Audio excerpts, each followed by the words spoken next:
أعوذ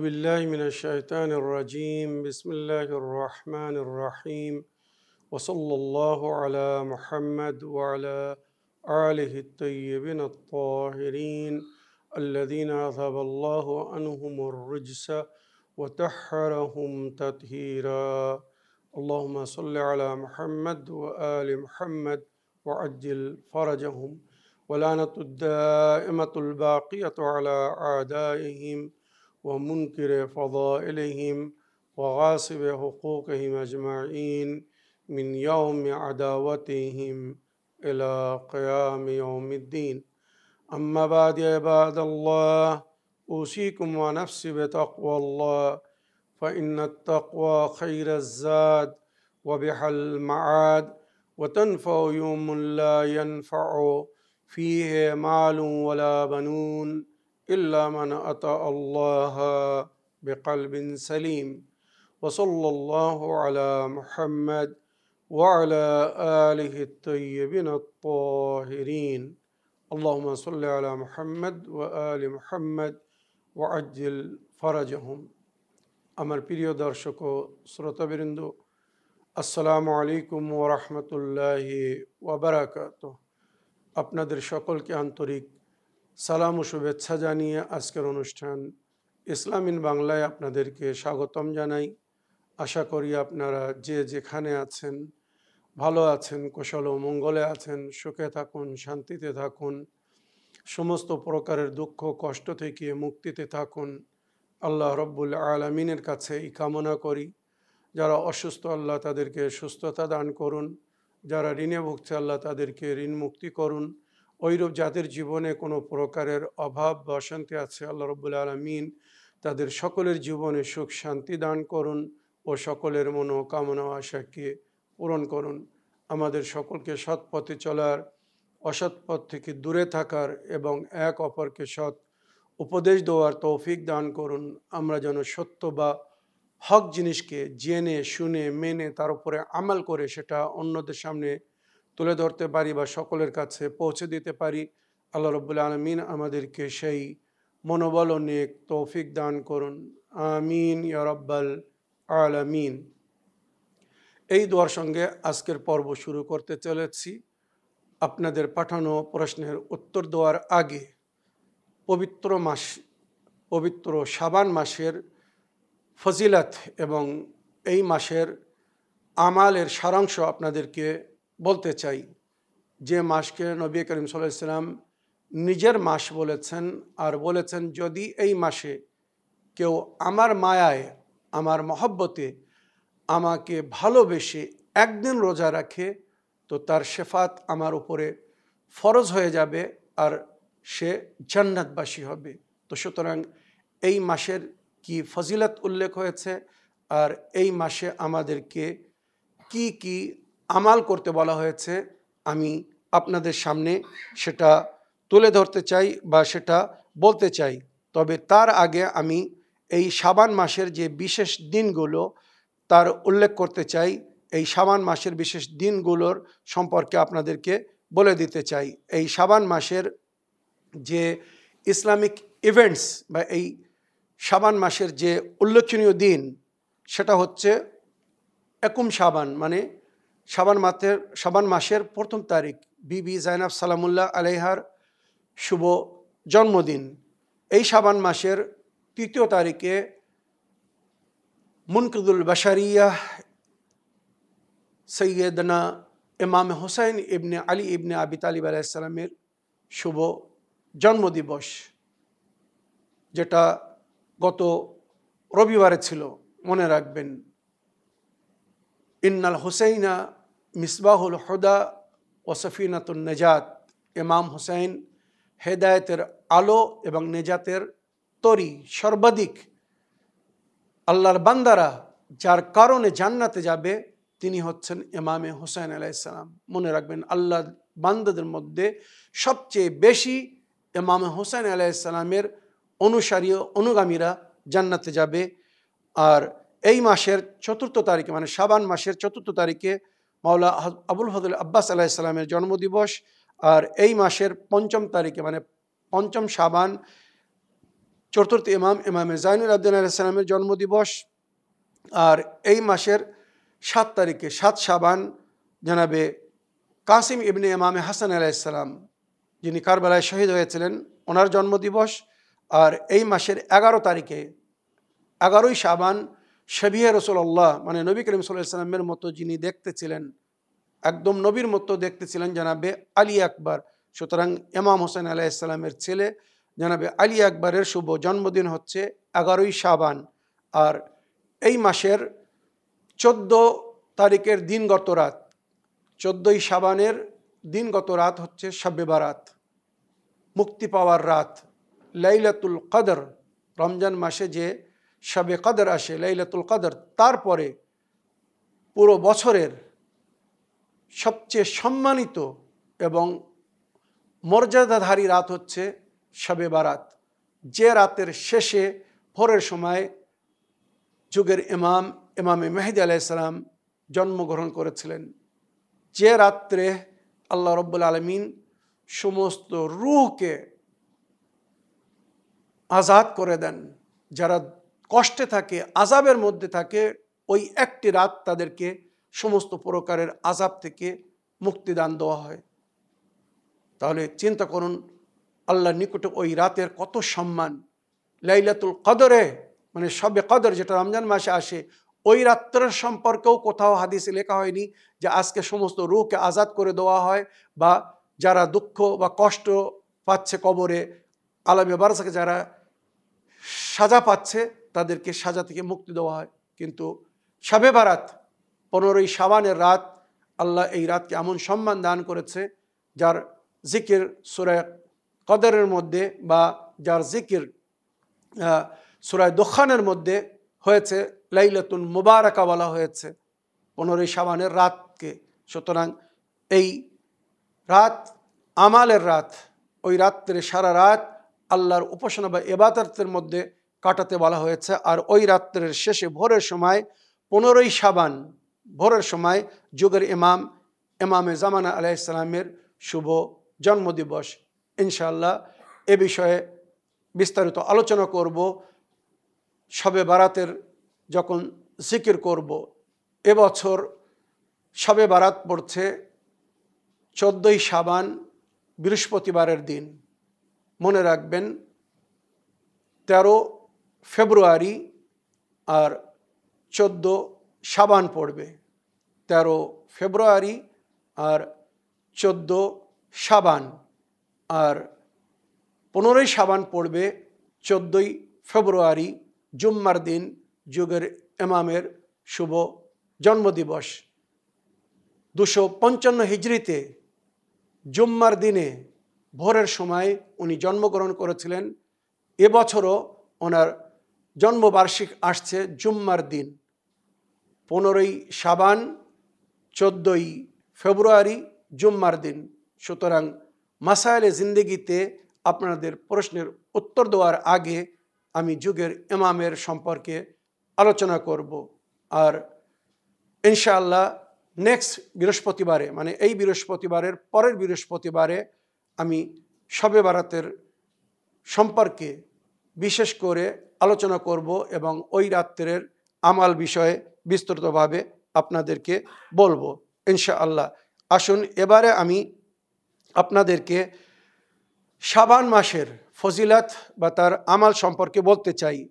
তো ইতিহাসে যেটা লেখা হয়েছে, নবী করিম সাল্লাল্লাহু আলাইহি ওয়াসাল্লাম যখন শাবান মাস আসতো, যেটা ইমামে জাফর সাদিক আলাইহিস সালাম উল্লেখ করেছেন যে এই শাবান মাস আসলে নবী করিম সাল্লাল্লাহু আলাইহি ওয়াসাল্লাম এক মুনাদিকে, একজন ব্যক্তিকে দায়িত্ব দিতেন বা নিযুক্ত করতেন মদিনায় ঘোষণা করার জন্যে যে এ মদিনাবাসীরা, এ মুসলমানেরা, তোমরা পবিত্র শাবান মাসে প্রবেশ করেছো, যে মাসকে নবী নিজের মাস বলেছে।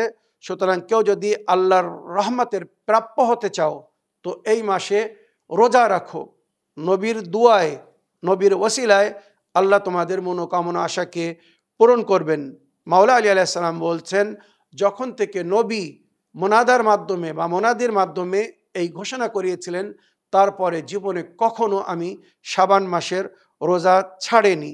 এছাড়া ইমামে জাফর সাদিক আলাইহিস সালাম বলেছেন, শাবান মাসে যদি কেউ একটি রোজা রাখে তো জান্নাত তার উপরে ফরজ হয়ে যাবে, আর সে জাহান্নাম থেকে 1 বছরের রাস্তা দূরে চলে যাবে।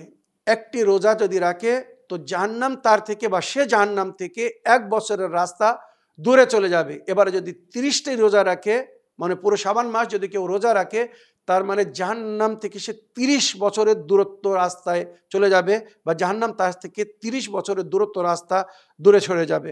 মনে রাখবেন, এই শাবান মাসের সম্পর্কে ইমামে জাইনুল আবদিন আলাইহিস সালাম বলছেন, যেটা ইমামে জাফর সাদিক আলাইহিস সালাম লিখেছেন, যে আমার দাদা ইমামে জাইনুল আবদিন আলাইহিস সালাম শাবান মাস আসলে নিজের সাহাবাদেরকে জমা করতেন, আর জমা করার পরে বলতেন, তোমরা জানো এটা কোন মাস? সাহাবারা বলতো এটা শাবান মাস। তখন ইমামে জাইনুল আবদিন আলাইহিস সালাম বলতেন, এটা আমাদের জাদ রসুল খোদার মাস। সুতরাং এই মাসে যদি কেউ তার মহব্বতে আল্লাহর নিকটতম হওয়ার জন্য রোজা রাখে, তো সে আল্লাহ রব্বুল আলামিনের, ইমাম আলাইহিস সালাম কসম খেয়ে বলছেন, যার হাতে আমার জান, মানে আল্লাহর কসম খেয়ে বলছি, সে সম্মানিত স্থান পাবে, আল্লাহ তার দোয়াকে কবুল করবেন। আমি আমার পিতা নিজের পিতা, আর আমাদের দাদা মানে মাওলা আলী আলাইহিস সালাম নবীর কাছ থেকে শুনেছিলেন, যে ব্যক্তি এই মাসে নবীর মহব্বতে আল্লাহর নিকটতম হওয়ার জন্য রোজা রাখবে, আল্লাহ রব্বুল আলামিন তাকে নিজের নিকটতম বান্দার মধ্যে গণনা করবেন, আর কিয়ামতের দিন তাকে এমন সম্মান দান করবেন যে তাকে দেখে অন্যরা আশ্চর্য হবে, যে এই ব্যক্তি কোনো নবী না কোনো ইমাম না আল্লাহর কোনো বিশেষ ওলি ছিলেন, যাকে এত সম্মান দান করা হয়েছে, আর জান্নাত তার জন্য অনিবার্য হয়ে যাবে। তো এই যে শাবান মাসের রোজার ফজিলত বললাম, আশা করি এগুলোকে যদি কেউ ফলো করে। তাছাড়া इस्माइल बिन अब्दुल खालिक से रवायत है कि इमाम जाफ़र अलैहिस्सलाम की खिदमत में हाजिर था, वहाँ रोज़ा शाबान का तज़किरा हो रहा था, तो हज़रत ने फरमाया माह शाबान के रोज़े रखने की बहुत ज़्यादा फजीलत है। এই রাবি বলছে, আমি ইমাম জাফর সাদিক আলাইহিস সালামের দরবারে ছিলাম, আর উনি শাবান মাসের রোজার ফজিলত বয়ান করছিলেন।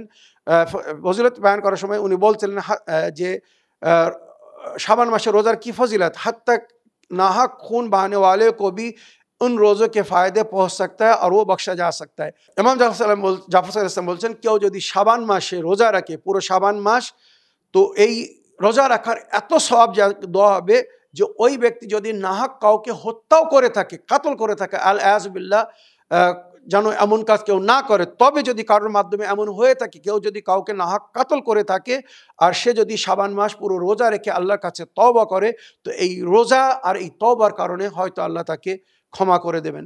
চিন্তা করুন একবার, শাবান মাসের রোজার কি বরকত বা কি ফজিলত। এবারে এই মাসের বিশেষ কিছু আমাল আছে, যেমন এই মাসে 70 বার, প্রতিদিন কমসে কম 70 বার আস্তাগফিরুল্লাহ ওয়া আতুবু ইলাইহি পড়তে বলা হয়েছে। তারপরে আস্তাগফিরুল্লাহ আল্লাযী লা ইলাহা ইল্লা হুয়া আর রহমানুর রহিম আল হাইয়ুল কাইয়ুম ওয়া আতুবু ইলাইহি, সৈয়দুল ইস্তিগফার যাকে বলা হয়েছে, আস্তাগফিরুল্লাহ আল্লাযী লা ইলাহা ইল্লা হুয়া আল হাইয়ুল কাইয়ুম আর রহমানুর রহিম যুল জালালি ওয়াল ইকরামে ওয়া আতুবু ইলাইহি। কেউ যদি এটা প্রতিদিন 70 বার পড়ে, তো শাবান মাসের শেষে সে এমন হয়ে যাবে, তার জীবনে কোনো পাপ বা অন্যায় লেখা থাকবে না, সেটা মুছে দেওয়া হবে। আর সে যদি নতুন কোনো পাপ না করে মারা যায়, তো নিষ্পাপ এই দুনিয়া থেকে যাবে। এর এত সম্মান দান করা হয়েছে।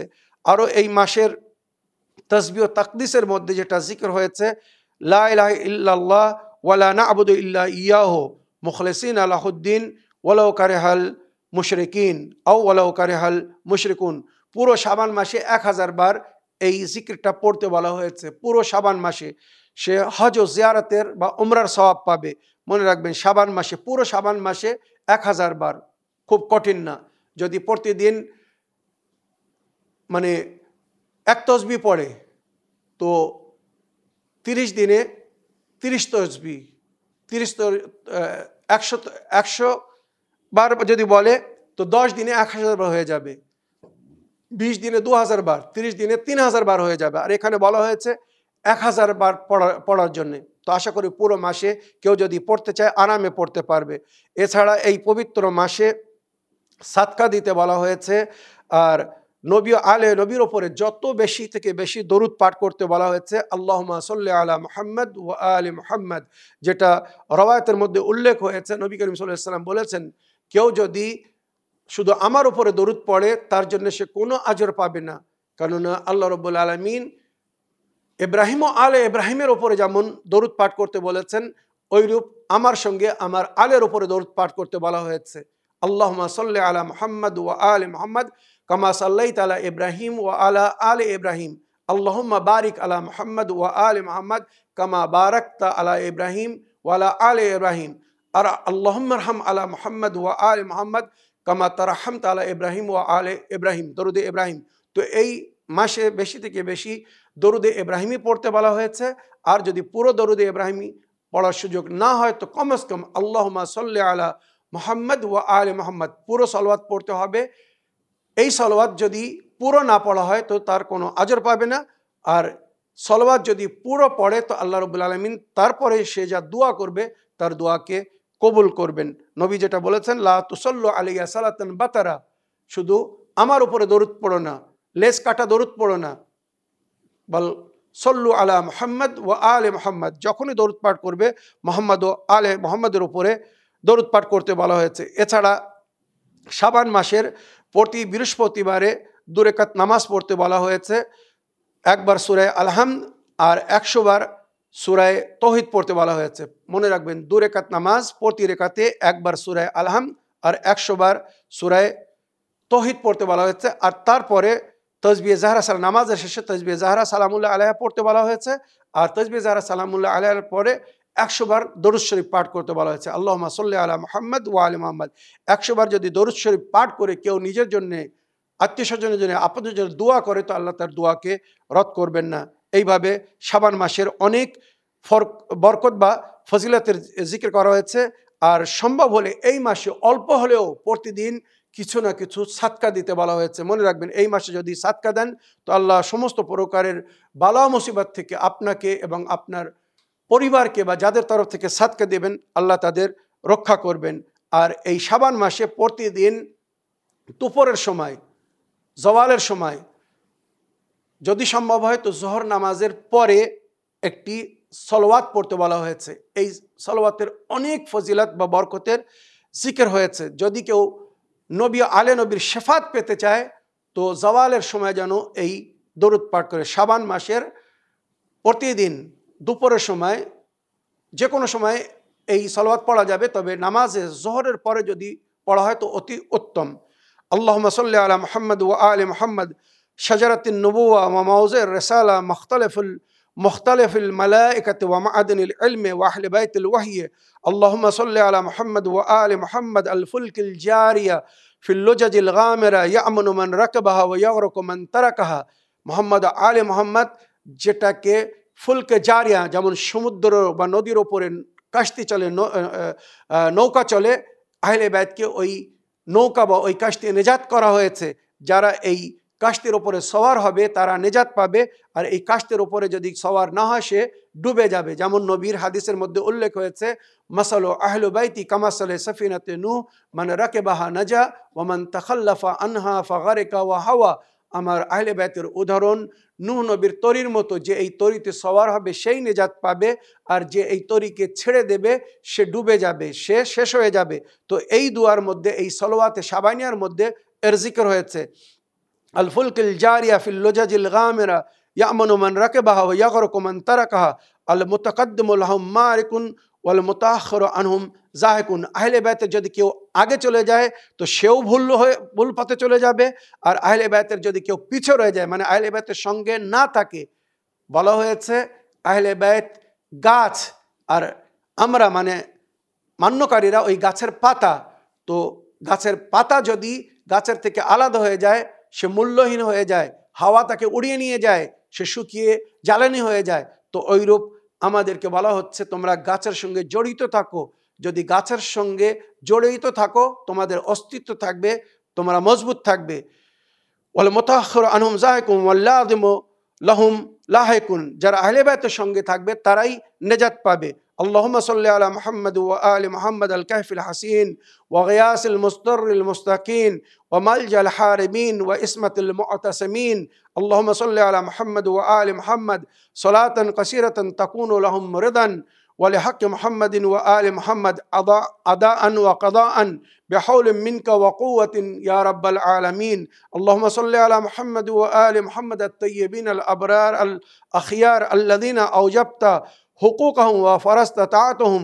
আল্লাহ যাদের হককে ফরজ করেছে আমাদের উপরে, আল্লাহর বান্দাদের উপরে, ওয়া ফারাজতা তাআতুহুম তাদের ইতাতকে ফরজ করা হয়েছে, ওয়া ওয়ালায়াতুহুম আর তাদের ওয়ালায়াতকে গ্রহণ করাকে আল্লাহ ফরজ করেছেন। আহলে বাইতের ওয়ালায়াত যদি না থাকে তো আমাদের কোনো আমাল কবুল হবে না, যেটা নবী ও নবীর আহলে বাইত বলেছেন, লা তুকবাল আমালুল উম্মাহ ইল্লা বিওয়ালায়াতিন আহলে বাইত। উম্মতের কোনো আমাল কবুল হবে না আহলে বাইতের ওয়ালায়াত ছাড়া। তার জিকির এই দুয়ার মধ্যে হয়েছে, ওয়া ফারাজতা তাআতুহুম ওয়া ওয়ালায়াতুহুম।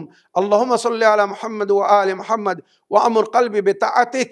আল্লাহ আমার জীবনকে বৃদ্ধি করুন আপনার উপাসনা বা ইবাদতের মাধ্যমে, ইতাআতের মাধ্যমে। ওয়ালা তুখযিনি বিমাআসিয়াতিক, গুনাহ করে যেন আমি নিজেকে লজ্জিত না করি। ওয়ারদুকনি মুআসাতা মান কাত্তারতা আলাইহি মিন রিজকিক বিমা ওয়াসাতা আলাইয়া মিন ফাদলিক ওয়া নাশারতা আলাইয়া মিন আদলিক ওয়া আহিয়াইতানি তাহতা যিল্লিক ওয়া হাদা শাহরু নবিয়িকা। এটা আপনার নবীর মাস, সৈয়দ রসুলেক, যিনি রসুলদের সর্দার ছিলেন।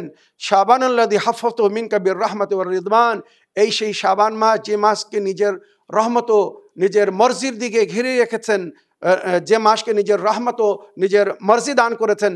আল্লাযী কানা রাসূলুল্লাহ সাল্লাল্লাহু আলাইহি ওয়াসাল্লাম ইয়াদাবু ফি সিয়ামিহি ওয়া কিয়ামিহি ফি লায়ালিহি ওয়া আইয়ামিহি। যে মাসে নবী নিজেও আল্লাহর উপাসনা করতেন, ইবাদত করতেন, নামাজ পড়তেন, রোজা রাখতেন এবং সাহাবাদেরকেও এর জন্য বলতেন, আমি সেই মাসে প্রবেশ করেছি, সেই দিন রাতকে পেয়েছি, আল্লাহ আমাকেও তৌফিক দান করুন, আমি যেন দিনের বেলা রোজা রাখতে পারি, রাতের বেলায় ইবাদত করতে পারি। ইয়াদাবু ফি সিয়ামিহি ওয়া কিয়ামিহি ফি লায়ালিহি ওয়া আইয়ামিহি বুখুআন লাকা ফি ইকরামিহি ওয়া ইদামিহি ইলা মাহাল্লি হিমামিহি। আল্লাহুম্মা ফাআইন্না আলাল ইস্তিনান বিসুন্নতি ফিহি। এই মাসে নবীর সুন্নাতকে পালন করার আমাদেরকে তৌফিক দান করুন। ওয়া নাইলিশ শাফাআত লাদাইহি, আর নবীর যেন আমরা শাফাত পেতে পারি, আল্লাহ আমাদের কে নবীর শাফাত নসিব করুন। আল্লাহুম্মা ওয়াজআলহু লি শাফিয়ান মুশাফফিআন তরিকান ইলাইকা মাহিয়ান ওয়াজআলনি লাহু মুত্তাবিআন হাত্তা আলকাকা ইয়াউমুল কিয়ামাতি আন্নী রাদিয়া।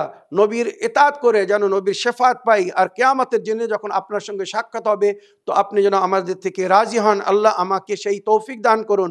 ওয়ান দুনুবি গাদিয়া, আর আমার গুনাহ থেকে নজর পোষি করবেন, মানে আমার গুনাহকে দেখবেন না, আমার উপর রহম করবেন। কাদ আওজাবতা লি মিনকা রাহমাত ওয়ার রিদওয়ান। আল্লাহ, আমি যদি নামাজ পড়ি, রোজা রাখি এই মাসে, তো নিঃসন্দেহে আপনার রহমত ও আপনার রিজওয়ানের আমি প্রাপ্য হব। ওয়া আনজালতানি দারুল করার ওয়া মাহাল্লিল আখিয়ার, আর আমাকে চিরস্থায়ী স্থানে নামাবেন, নেকুকারদের জায়গায় আমাকে রাখবেন। যদি কেউ এই দোয়া পড়ে তো তার পরকাল নিঃসন্দেহে সুন্দর হবে, আর যেখানে নবী ও নবীর আহলে বাইত থাকবেন সেখানে সে থাকার সুযোগ পাবে। তো এই যে শাবান মাসের ফজিলত বা আমাল বললাম, আশা করি এর ওপরে আমাল করার চেষ্টা করবেন। আসুন এবারে আমি আপনাদের প্রশ্ন পড়ে বা শুনে তার উত্তর দিতে চাই। দেখি কোথা থেকে কে কি প্রশ্ন করছেন। প্রথম প্রশ্ন পড়ি, দেখি কে কি লিখছেন।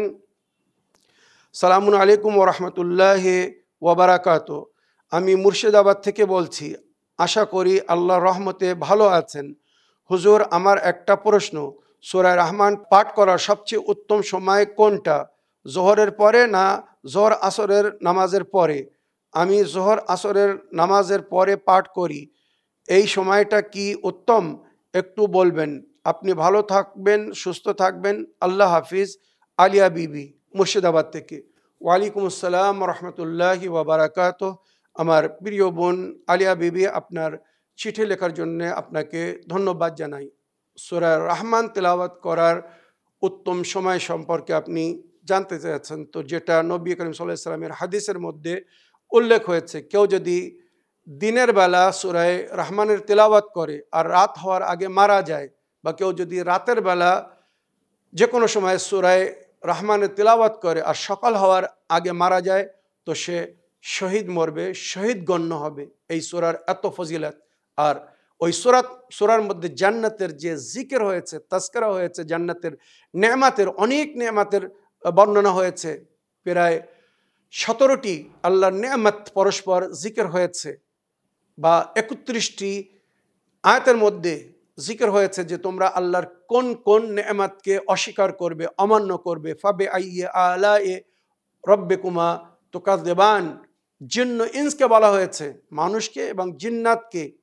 ওমা খালাকতুল জিন্না ওয়াল ইনসা ইল্লা লিয়াবুদুন, আমি জিন্ন ইনসকে সৃষ্টি করিনি কিন্তু আমার উপাসনার জন্য, আমার ইবাদতের জন্য। তো আল্লাহর এই দুই বিশেষ সৃষ্টি জিন্ন ইনস, এদেরকে বলা হচ্ছে যে আমি যে তোমাদের উপরে উপকার করেছি, এত নেয়ামত দান করেছি, যার জিকির এই সূরার মধ্যে হয়েছে, তোমরা আমার কোন কোন নেয়ামতকে অস্বীকার করবে, কোন কোন নেয়ামতকে অমান্য করবে। তাই বলা হয়েছে যে যখন ফাবে আইয়ে আলা এ রব্বিকুমা তুকাযযিবান পড়বে, তারপরে বলবে লা বিশাইইন বিআলাইকা উকাযযিবু ইয়া রাব্বি, আপনার কোনো নেয়ামতকে আমি অস্বীকার করছি না, বরং আপনার সমস্ত নেয়ামতকে আমি স্বীকার করে তার শুকর আদায় করতে চাই বা শুকর আদায় করছি। কোরআন বলছে লা ইন শাকারতুম লা আযীদান্নাকুম, যদি আমার নেয়ামতের শুকর আদায় করো তো আমি নেয়ামতকে আরো বৃদ্ধি করে দেব। ওয়ালা ইন কাফারতুম ইন্না আযাবি লাশাদীদ, আর যদি নেয়ামতকে অস্বীকার করো, অমান্য করো, কুফরানে নেয়ামত করো, তো আমার আযাব বড় কঠিন হবে, যেটা আছে সেটাও কিন্তু চলে যাবে। ইন তাউদ্দু নি'মাতাল্লাহি ফালা তুহসুহা, আল্লাহর নেয়ামতকে যদি তোমরা গণ্য করতে যাও কখনো গণ্য করতে পারবে না। আল্লাহর এত নেয়ামত আমাদের উপরে আল্লাহ দিয়েছেন বা আমাদেরকে দিয়েছেন, বা আল্লাহর এত নেয়ামত থেকে আমরা লাভবান হচ্ছি বা আল্লাহর নেয়ামতকে উপভোগ করছি। তাই এই সূরার মধ্যে আল্লাহর অনেক নেয়ামতের যিকর হয়েছে। আর প্রায় প্রতি নেয়ামতের পরে আল্লাহ নিজের বান্দার কাছে বা জিন্ন ইনসের কাছে জিজ্ঞাসা করেছেন ফাবে আইয়া আলাই রব্বিকুমা তুকাযযিবান। তো কেউ যদি সকাল সন্ধ্যায় এই সূরার তেলাওয়াত করে, বা দিনের বেলা বা রাতের বেলা এই সূরার তেলাওয়াত করে, তো ওই সূরার মধ্যে যে নেয়ামতের জিকির হয়েছে, ইহকাল ও পরকালে আল্লাহর ওই নেয়ামত থেকে সে লাভবান হবে, বা আল্লাহ তাকে ওই নেয়ামত দান করবেন। তবে আমার প্রিয় বোন, সূরা রহমানের সবচেয়ে উত্তম সময় হচ্ছে জোহরের নামাজের পরে, যেটা আমি অনেকবার বলেছি। সকালের নামাজের পরে সূরা ইয়াসিন, জোহরের নামাজের পরে সূরা রহমান, আসরের নামাজের পরে সূরা দুখান, মাগরিব নামাজের পরে সূরা ওয়াকিয়া, আর এশা নামাজের পরে সূরা মুলক যদি কেউ পড়ে, তো এই সমস্ত সূরার মধ্যে যে আল্লাহর নেয়ামতের জিকির হয়েছে, সে দিন রাত আল্লাহর ওই নেয়ামত পাবে আর আল্লাহর নেয়ামত থেকে লাভবান হবে। আশা করি আপনার প্রশ্নের আপনি উত্তর পেয়েছেন বা আপনি বুঝতে পেরেছেন। ইনশাআল্লাহ যদি তৌফিক দান করেন তো খুব শীঘ্র আমি চেষ্টা করব। আজকাল অনেক পর্ব বা পার্বণ নিয়ে ব্যস্ত আছি বলে এটা সম্ভব হচ্ছে না, তবে ইনশাআল্লাহ এই শাবান মাসেই চেষ্টা করব সূরা রহমান পুরো সূরা পড়ে তার অতি সংক্ষিপ্ত হলেও ব্যাখ্যা করব, বা সূরা রহমানের তর্জমা আপনাদেরকে শোনাবো, যাতে আপনারা বুঝতে পারেন যে এই সূরার মধ্যে আল্লাহর কোন কোন নেয়ামতের জিকির হয়েছে, কেন এই সূরাকে এত ফজিলত দান করা হয়েছে, এত গুরুত্ব দেওয়া হয়েছে। রওয়ায়াতের মধ্যে যেটা উল্লেখ হয়েছে, যখন কোনো ব্যক্তি, এমন ব্যক্তি মারা যাবে যে সারা জীবন সূরা রহমানের তেলাওয়াত করেছিল, তো মরার পরে সঙ্গে সঙ্গে এই সূরা একটি সুন্দর যুবকের রূপ ধারণ করে তার কাছে চলে আসে বা তার কাছে চলে আসবে। গোসলের সময় তার সঙ্গে থাকবে, কাফনের সময় তার সঙ্গে থাকবে, তাশিয়া জানাজা, যখন জানাজা কবরস্থানে নিয়ে যাবে সে সময়ের সঙ্গে থাকবে, কবরস্থানে যখন কবরে নামানো হবে সে সময়ও তার সঙ্গে থাকবে। এবার যখন কবরকে বন্ধ করে দেওয়া হবে তখন আত্মীয় স্বজনরা, মনে রাখবেন, তারপরে জানাজার পরে, নামাজের পরে দাফন করে সবাই যা সে নিজের বাড়ি চলে যায়, কিন্তু ওই যুবক তার সঙ্গে থাকবে। তো তাকে দেখে ফেরেশতা জিজ্ঞাসা করবে, এর আপনরা, ছেলে মেয়ে, ভাই বোন, আত্মীয় স্বজন সব একে ছেড়ে চলে গিয়েছে, কিন্তু তোমাকে দেখছি যখন থেকে এ মারা গিয়েছে তুমি এর সঙ্গে আছো, আর এখন যখন সে একা, সবাই চলে গেছে তাকে ছেড়ে, তার আপনরাও তাকে ছেড়ে চলে গেছে, তুমি তার সঙ্গে আছো, তুমি কে? তখন ওই সূরা রহমান ওই যুবক বলবে, আমি হচ্ছি সূরা রহমান, যে সূরার এই ব্যক্তি তেলাওয়াত করত। আল্লাহ রাব্বুল আলামিন এর মারা যাওয়ার পরে আমাকে এর সাথী করেছে, কেননা এ সারা জীবন আমাকে সাথী করে রেখেছিল, আমার তেলাওয়াত করত, সুতরাং আমি এর সঙ্গে থাকব, আর যতক্ষণ একে আমি জান্নাতে না পৌঁছে দিচ্ছি, এই সূরার মধ্যে আমার মধ্যে যে আল্লাহর নেয়ামতের জিকির হয়েছে, যে জান্নাতের জিকির হয়েছে, সেই জান্নাতে যতক্ষণ একে আমি না পৌঁছে দিচ্ছি আমি এর সঙ্গে থাকবো। তো সূরা রহমান পড়ে এর ওপরে যদি কেউ আমাল করে আর ওই আল্লাহর নেয়ামতের শুকর আদায় করে, যে যে নেয়ামতের এই সূরার মধ্যে জিকির হয়েছে, ইনশাআল্লাহ এই সূরা কবরের সাথী হবে, পরকালের সাথী হবে। সে শান্তির সঙ্গে এই সূরার মদদে সাহায্যে সে জান্নাতে পৌঁছে যাবে। তো আমার প্রিয় বোন, আশা করি সূরা রহমানের পড়ার সময় বা এর ফজিলত অল্প সময়ের মধ্যে যতটুকু বর্ণনা করা সম্ভব ছিল বললাম, আশা করি এর থেকে আপনি লাভবান হয়েছেন। আগের চিঠি পড়ি। আসসালামু আলাইকুম, জানাব মাওলানা সাবির রেজা সাহেব, আমি নদিয়া জেলা থেকে সুরাজ শেখ বলছি। মাওলানা সাহেব, আমার প্রশ্ন হলো সূরায়ে সাফ এই সূরার আয়াত নম্বর 5 এবং আয়াত নম্বর 6 আপনি একটু ব্যাখ্যা করে বলবেন। ওয়ালাইকুম আসসালাম রহমতুল্লাহি ওয়া বারাকাতুহু। আমার প্রিয় ভাই সুরাজ শেখ সাহেব, আপনার চিঠি লেখার জন্য আপনাকে ধন্যবাদ জানাই। আপনি সূরায়ে সাফের আয়াত নম্বর 5 এবং 6 ব্যাখ্যা জানতে চেয়েছেন। বিসমিল্লাহির রহমানির রহিম। সূরায়ে সাফ আয়াত নম্বর 5। ওয়াইদ ক্বালা মূসা লিকওমিহি ইয়া কওমি লিমা তু'যুনানি ওয়াকাদ তা'লামুনা আন্নী রাসূলুল্লাহি ইলাইকুম ফালাম্মা যাগু আযাগাল্লাহু কুলুবাহুম ওয়াল্লাহু লা ইয়াহদিল কওমাল ফাসিকিন। এই সূরার এই আয়াতের মধ্যে এইভাবে উল্লেখ হয়েছে, যখন মূসা নবী আলাইহিস সালাম নিজের কওমকে, মান্যকারীদেরকে, ইহুদিদেরকে বলছিলেন, ইয়া কওমে লিমা তু'যুনানি, তোমরা আমাকে কেন কষ্ট দিচ্ছ। মনে রাখবেন, সবচেয়ে বেশি বা সর্বাধিক যে উম্মত নিজের নবীকে কষ্ট দিয়েছে, আঘাত করেছে, তারা হচ্ছে ইহুদি। রওয়ায়াতের মধ্যে বা তাফসিরের মধ্যে যেটা লেখা হয়েছে, 70,000 1,24,000 টোটাল নবী, এর মধ্যে 70,000 নবীকে কাতল করেছিল ইহুদিরা। নবী মূসা নবীর কম 1,24,000 নবীর মধ্যে শুধু 70,000 নবীর হত্যাকারী হচ্ছে উম্মতে মূসা, ইহুদিরা। আজ এই যে ফিলিস্তিনের মুসলমানদের উপরে জুলুম হচ্ছে, লেবনানের মুসলমানদের উপরে জুলুম হচ্ছে, এটা এদের জন্য কোনো নতুন জিনিস না। এরা সবসময় আল্লাহর ওলিদের হত্যা করেছে, আল্লাহর প্রিয় নবীদের হত্যা করেছে, আল্লাহর নেক বান্দাদেরকে হত্যা করেছে, আল্লাহর নেক বান্দাদেরকে কষ্ট দিয়েছে। এদের বিচার হবে, খুব শীঘ্র হবে ইনশাআল্লাহ। ওয়াইদ ক্বালা মূসা লিকওমি ইয়া কওমি লিমা তু'যুনানি, তোমরা আমাকে কেন কষ্ট দিচ্ছ। কাদ তা'লামুনা আন্নী রাসূলুল্লাহি ইলাইকুম, তোমরা জানো আমি আল্লাহর তরফ থেকে তোমাদের জন্য রসুল হয়ে এসেছি, আমার মাধ্যমে আল্লাহ তোমাদেরকে হেদায়েত দান করেছেন, নিজের দিন বা সংবিধান দিয়েছেন। ফালাম্মা যাগু আযাগাল্লাহু কুলুবাহুম, কিন্তু দুঃখের বিষয় এরা যখন নবীর তরফ থেকে মুখ ঘুরিয়ে নিল, তো আল্লাহ এদের তরফ থেকে মুখ ঘুরিয়ে নিল আর এদের মুখকে টেড়া করে দিল, এদের মুখকে বেঁকিয়ে দিল। এরা আর সত্যকে, হককে দেখতে পারছে না, কেননা এদের মুখকে আল্লাহ সত্যর দিক থেকে, হকের দিক থেকে, ন্যায়ের দিক থেকে ঘুরিয়ে দিয়েছে। সুতরাং আমরা বাংলায় একটা কথা বলি, টেরা চোখে দেখছে। টেরা চোখে কারা দেখে জানেন? শত্রুরা। এরা সবসময় বিশ্বকে টেরা চোখে দেখছে, এদের চোখকে আল্লাহ ঘুরিয়ে দিয়েছে, মানে এটা অন্তরের চোখ, এটা অন্তরের চোখকে আল্লাহ ঘুরিয়ে দিয়েছে। ফালাম্মা যাগু আযাগাল্লাহু কুলুবাহুম, আল্লাহ এদের অন্তরকে ঘুরিয়ে দিয়েছে। এরা আর হক বা সত্যকে, ন্যায়কে দেখছে না, অন্যায়ের পরে অন্যায় করে যাচ্ছে। ওইরূপ এদের সাজাও কিন্তু অধিক হবে। সবচেয়ে কঠোর বা কঠিন সাজার যে জিকির হয়েছে উম্মতে মূসার জন্যে বা ইহুদিদের জন্যে, ওয়াল্লাহু লা ইয়াহদিল কওমাল ফাসিকিন, আল্লাহ ফাসিকদের কখনো হেদায়েত করেন না। যারা দিনের উপরে আমাল করে না, আল্লাহ তাদের কখনো হেদায়েত করেন না।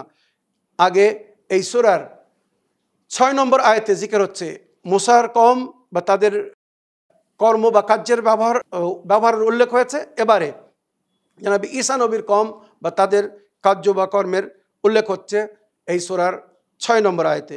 ওয়াইদ ক্বালা ঈসা ইবনে মারইয়াম, যখন জনাবে ঈসা ইবনে মারইয়াম বলেছিলেন, ওয়াইদ ক্বালা ঈসা ইবনে মারইয়াম ইয়া বনি ইসরাইল, ঈসা ইবনে মারইয়ামও কিন্তু বনি ইসরাইলকে সম্বোধিত করে এইভাবে বলেছিলেন, ইন্নী রাসূলুল্লাহি ইলাইকুম মুসাদ্দিকান লিমা বাইনা ইয়াদাইয়া মিনাত তাওরাতে, আমি আল্লাহ রসুল হয়ে এসেছি তোমাদের মাঝখানে, আর ওই গ্রন্থকে সত্য বা তার তাসদিক করছি, যেটা তোমাদের হাতে বা আমার হাতে আছে, মানে আমি মুসা নবীর তওরাতেরও সাক্ষী দিচ্ছি, আমি ইনজিল নিয়ে এসেছি, তার সঙ্গে সঙ্গে তওরাতেরও সাক্ষী দিচ্ছি, মুবাশশিরান বিরাসূলিন ইয়াতি মিন বাদি, এবং আমি এটাও একটি শুভ সংবাদ জানিয়ে দিচ্ছি তোমাদেরকে যে আমার পরে একজন নবী আসবে যার নাম আহমদ হবে। ঈসা নবী আলাইহিস সালাম নিজের জীবনেই ইহুদিদেরকে, বনী ইসরাইলকে শেষ নবী, প্রিয় নবী আসার ভবিষ্যবাণী করে গিয়েছিলেন বা দিয়েছিলেন। ইয়াতি মিন বাদি ইসমু আহমদ, আমার পরে একজন নবী আসবে যার নাম আহমদ হবে। ফালাম্মা জাহুম বিল বাইয়িনাত, ওই নবী যখন সমস্ত প্রমাণ নিয়ে এসেছিলেন, মানে আমাদের নবী যখন সমস্ত দলিল প্রমাণ নিয়ে এসেছিলেন, যে নবীর সম্পর্কে সমস্ত নবীরা ভূমিকার রূপে ঘোষণা করে গেছেন, হজরত আদম থেকে নিয়ে হজরত ঈসা নবী পর্যন্ত, মনে রাখবেন 1,23,999 জন নবী শেষ নবী আসার জন্যে ভূমিকা তৈরি করেছিলেন। কেননা শেষ নবীর দায়িত্ব সর্বাধিক এবং সর্ব উত্তম শ্রেষ্ঠ ছিল। শেষ নবীর যুগ বড় কঠিন যুগ ছিল। ওই যুগকে আলমে আরওয়াহ কোনো নবী নিতে রাজি হননি, কেননা দায়িত্ব বড় ছিল, কোরবানি বড় দিতে হবে। তাই আমাদের নবী ওই দায়িত্বকে বহন করেছিলেন আলমে আরওয়াহ, রুহের দুনিয়ায়। আর এই দিনের জন্য সমস্ত প্রকারের কোরবানি দেবেন বলেছিলেন। আমাদের নবীকে সৈয়দুল মুরসালিন করা হয়েছিল, নবীদের সর্দার করা হয়েছিল, মনে রাখবেন। তো ঈসা নবী আলাইহিস সালাম বলেছিলেন, মুবাশশিরান বিরাসূলিন ইয়াতি মিন বাদি, আমার পরে একজন নবী আসবেন, যার আমি রসুল আসবেন, যার আমি বাশারাত দিচ্ছি তোমাদেরকে, ইসমু আহমদ, তার নাম আহমদ হবে। ফালাম্মা জাহুম বিল বাইয়িনাত, যখন ওই নবী আসলেন প্রমাণসহ, ক্বালু হাযা সিহরুম মুবিন, এটা তো বড় জাদুঘর, মানে নবী মোজেজা দেখাতেন যাতে আল্লাহর বান্দারা বা উম্মত বিশ্বাস করে যে হ্যাঁ, ইনি সেই নবী যার আসার বা যার আগমনের খবর দেওয়া হয়েছিল। যদি ইনি নবী না হতেন তো এই চমৎকার এই মোজেজা কি করে দেখাতেন? কিন্তু দুঃখের বিষয়, প্রিয় নবীর মোজেজা বা চমৎকার দেখে তার নবুয়তকে মানার জায়গায় তারা বলছিল এ তো জাদুঘর, জাদুর মাধ্যমে আমাদেরকে পথভ্রষ্ট করার চেষ্টা করছে। সুতরাং নবীর শত্রু হয়ে গেল আর নবীকে মারার পরিপূর্ণ চেষ্টা করলো। তো মনে রাখবেন, এই যে আয়াত দুটি আপনাদের সামনে পড়লাম আমাদের জন্য মার্গদর্শক। ওয়ামান আযলামু মিম্মান ইফতারা আলাল্লাহি কাযিবা, যারা আল্লাহর উপরে মিথ্যা অপবাদ দিয়েছে তারা জুলুম করেছে। ওয়া হুয়া ইউদআ ইলাল ইসলাম, আল্লাহ নবী ইসলামের দিকে আমন্ত্রণ জানাচ্ছিলেন, কিন্তু তারা নবীর ও দ্বীনের বিরোধিতা করছিল। ওইরূপ আমরাও ইসলামের দিকে আমন্ত্রণ জানাচ্ছি, হাকিকি ইসলামের দিকে আমন্ত্রণ জানাচ্ছি। আহলে বাইতের মান্যকারীরা হাকিকি মুসলমান, খাঁটি মুসলমান, সত্য মুসলমান, সেই মুসলমান যে মুসলমান হওয়ার জন্য আল্লাহ রসুল আমন্ত্রণ জানিয়েছেন। ওয়াল্লাহু লা ইয়াহদিল কওমাজ জালিমিন, খোদা জালিমদের হেদায়েত করে না। যারা জালিম তারা কখনো হেদায়েত পাবে না, তারা সঠিক পথের পথিক হবে না, কেননা তাদের জন্য আল্লাহ নরক বা জাহান্নামকে প্রস্তুত করে রেখেছে। তো আমার প্রিয় সুরাজ ভাই, আপনার দাবিতে যে সূরার আয়াত পড়ে, সূরা সাফ আয়াত নম্বর 5, 6 এবং 7 পড়লাম, আশা করি মানুষের চোখ খুলবে। আমার দর্শকবৃন্দরা যারা আমাদেরকে নিয়মিত ফলো করছেন, যারা এখনো হকিকত থেকে অবগত না, একবার হকিকতকে জানার চেষ্টা করবেন। আপনারা চোখ খুলে বিশ্বকে দেখুন কোন মুসলমানেরা মজলুমদের সঙ্গে আছে আর কারা জালিমদের সঙ্গে। যারা মজলুমদের সঙ্গে আছে, কোরআন হাদিস হিসেবে এরাই নবীর উম্মত, এরাই নেজাত পাবে। আর যারা জালিমদের সঙ্গে থাকবে, আল্লাহ তাদের গণ্য হাসর নাসর সুমার জালিমদের সঙ্গে করবে। আর যে ঠিকানা জালিমদের হবে, যারা জালিমের সাথ দেবে, জালিমের পাশে দাঁড়াবে, জালিমের সমর্থন করবে, তাদের ঠিকানা সেটাই হবে। এখান থেকে ক্লিয়ার বোঝা যাচ্ছে যে নবীর উম্মতের হাকিকি মুসলমানেরা কোন দিকে আর ইহুদি মুসলমানেরা কোন দিকে। এই বলে আমার আজকের বক্তব্য এখানে শেষ করলাম। ওয়া আখিরু দাওয়ানা আলহামদুলিল্লাহি রাব্বিল আলামিন। ওয়াসসালামু আলাইকুম ওয়া রাহমাতুল্লাহি ওয়া বারাকাতুহু।